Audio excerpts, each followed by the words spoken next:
Hello guys, welcome back. 4वीं engineer मैं राजा लेके आया हूँ केटीए ट्यूटोरियल का नेक्स्ट पास। तो चलिए शुरू करते हैं। आज का जो अपना टॉपिक है वो है multi section solid and remove multi section solid के ऊपर। तो चलिए बारी बारी से अपन इसकी बात करते हैं। तो मैंने आपके लिए एक ड्राइंग क्रिएट की हुई है। मैंने एक रेक्टेंगल लिया, देन पेड किया, देन ये सरफेस सेलेक्ट की, रेक्टेंगल ड्रॉ किया, then centre, then X Y Z plane select किए, देन ये रेक्टेंगल क्रिएट किया, देन दिस फेस सेलेक्ट किया एंड ये रेक्टेंगल क्रिएट किया। ओके, तो चलिए इस कमांड को देख लेते हैं। सेलेक्ट किया, इसको मैंने सेलेक्ट किया, इसको मैंने सेलेक्ट किया, देन इसको मैंने सेलेक्ट किया। ओके, देन मैंने इस पर राइट क्लिक किया, then replace this point downward, preview, see, this is multi section created. Okay, इस रेफरेंस से इसको लेते हुए उसने क्रिएट किया, देन ओके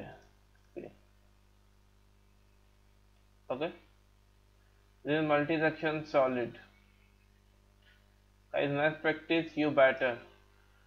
नेक्स्ट है वो है अपना रिमूव मल्टी सेक्शन सॉलिड के ऊपर। ठीक है, मैंने इसके लिए ऑलरेडी बना चुका हूँ आपके लिए drawing. This is square and select this face and create this and select this as and create this. Okay, now go to remove multi-section solid, select this and this. Okay,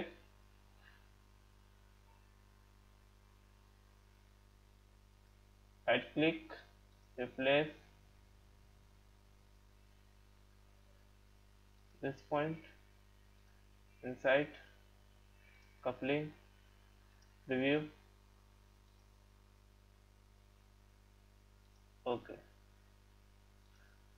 sorry, coupling, and then you go to ratio and preview. Okay, ratio it means this is square, this is other section, it means ratio. Okay, okay. तो guys आशा करता हूँ आज का आपको ये video पसंद आया होगा। अगर आपको ये वीडियो पसंद आता है तो आप इसको अपनी तरफ से लाइक करें, दोस्तों के साथ शेयर करें और चैनल को सब्सक्राइब करना ना भूलें। Thank you guys, thank you for watching this video.